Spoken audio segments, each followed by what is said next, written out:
But despite diplomatic efforts and talks like this to jumpstart the long-stalled six-party nuclear talks, North Korea may not be willing to negotiate with its nuclear program under any circumstances. Our Hwang Sung-hee sat down with Dr. Victor Cha, Korea Chair for the Center for Strategic and International Studies, for his view on the prospect of the six-party talks. Bringing back North Korea to the negotiating table could take some time.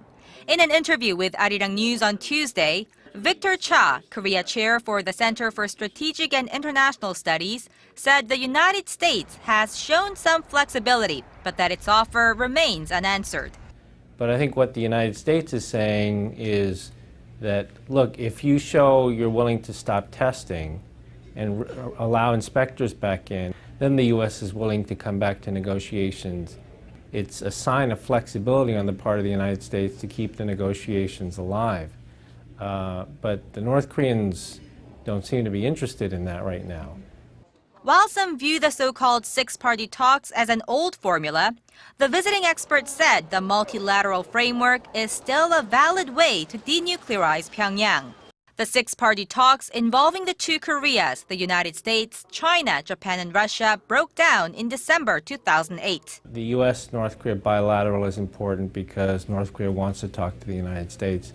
But the six-party format is also important because it ensures that whatever agreements are made between the U.S. and North Korea are reaffirmed in the six-party context to ensure that, in particular, the North Koreans comply with the agreements. Dr. Cha says China could take a stronger role by linking North Korea's economic aid to its denuclearization, but that it's not ready to take that risk.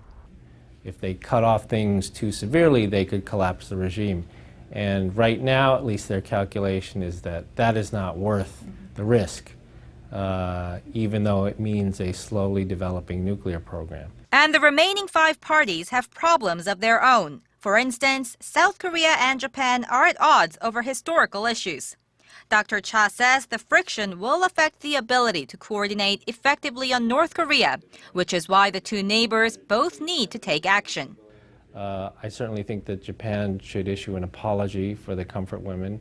But if the Japanese issue an apology, I think the South Koreans have to be ready to accept an apology. Hwang Sung-hee, Arirang News.